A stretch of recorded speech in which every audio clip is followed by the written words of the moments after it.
Assalamualaikum warahmatullahi wabarakatuh. Selamat pagi. Perkenalkan, nama lengkap saya Apriani Halima, mahasiswa Program Studi Manajemen Fakultas Ekonomi dan Bisnis Universitas Flores. Dosen pengampu Agustinus F. Pascalino Dadi, S.Phil M. Hum, mata kuliah Sosiologi dan Politik.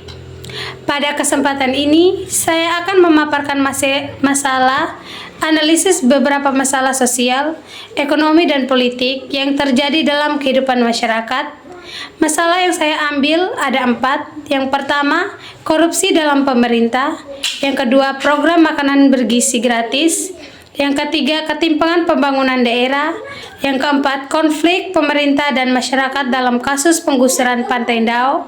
Keempat masalah tersebut akan dianalisis menggunakan perspektif ekonomi, materi yang dipelajari dalam mata kuliah sosiologi dan politik.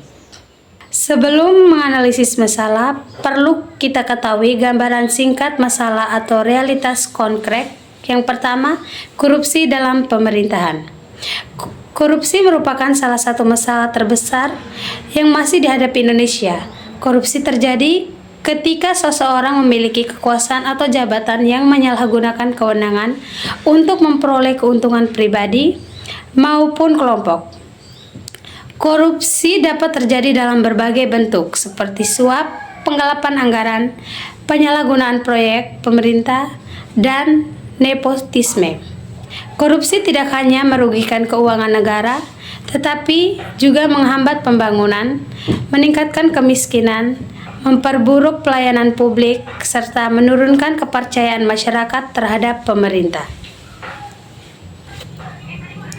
Menurut teori rent seeking, seseorang atau kelompok berusaha memperoleh keuntungan ekonomi melalui akses terhadap kekuasaan politik, bukan melalui kegiatan produktif. Korupsi merupakan contoh nyata praktik rent seeking. Pejabat yang melakukan korupsi memanfaatkan jabatan yang dimilikinya untuk mendapatkan keuntungan pribadi tanpa memberikan manfaat bagi masyarakat. Dana yang seharusnya digunakan untuk pembangunan jalan, sekolah, rumah sakit, dan pelayanan publik justru digunakan untuk kepentingan pribadi.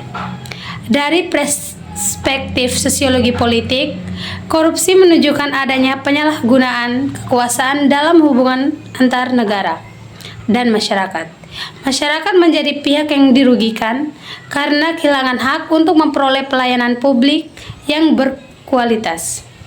Akibat korupsi antara lain, menurunnya kepercayaan masyarakat terhadap pemerintah.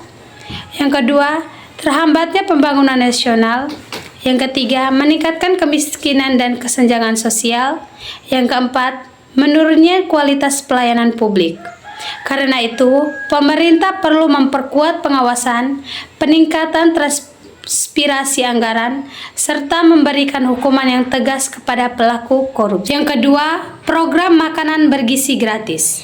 Program makanan bergizi gratis merupakan salah satu program pemerintah yang bertujuan meningkatkan kualitas gizi masyarakat, khususnya anak-anak sekolah.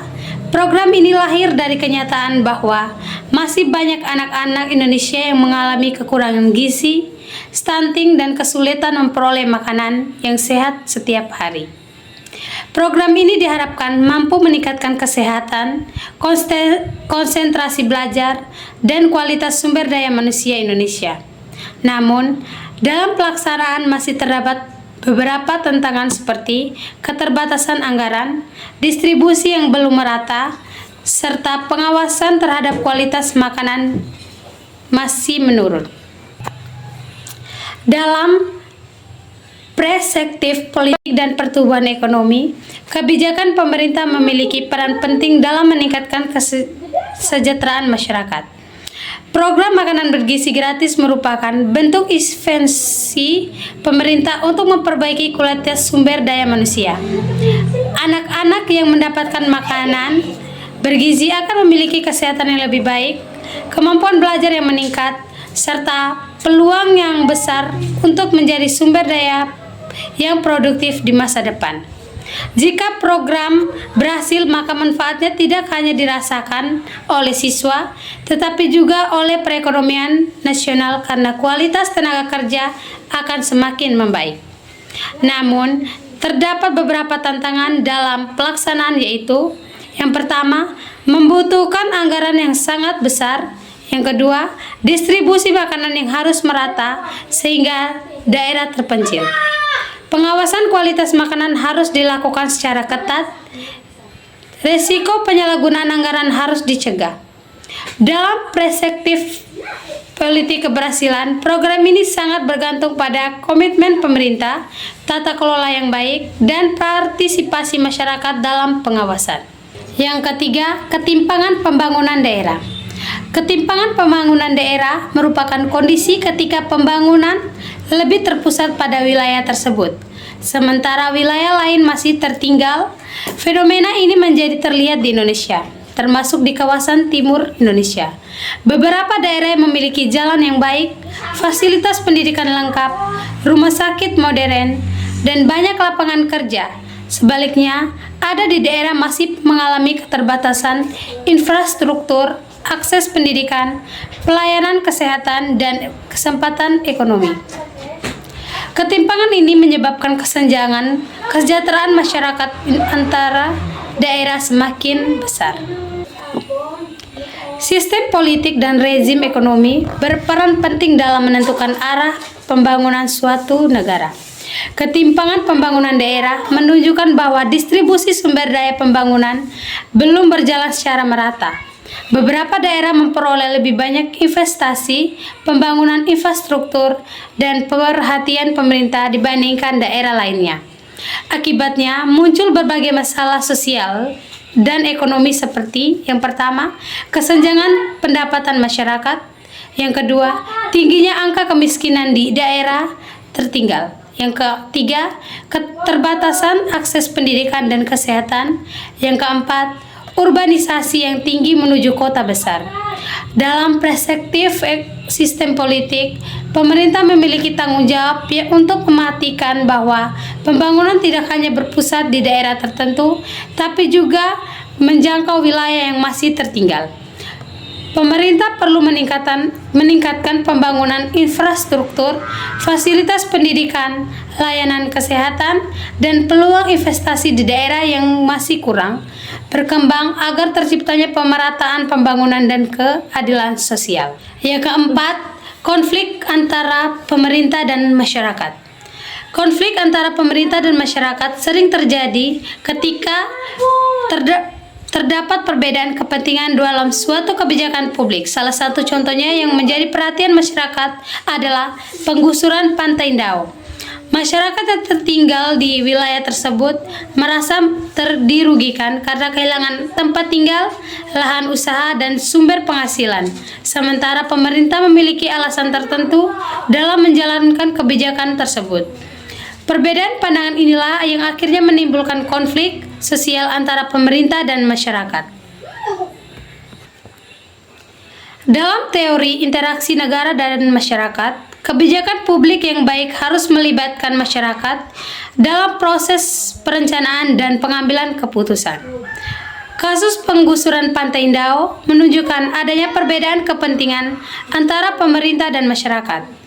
Pemerintah mungkin memiliki tujuan tertentu dalam pembangunan atau penataan wilayah, namun masyarakat merasa dirugikan karena kehilangan tempat tinggal, lahan usaha, dan sumber mata pencarian. Dalam perspektif sosiologi politik, konflik ini terjadi karena kurangnya komunikasi partisipasi masyarakat dalam kepahaman antara pemerintah dan warga negara. Akibat konflik tersebut antara lain, yang pertama, munculnya penolakan dari masyarakat.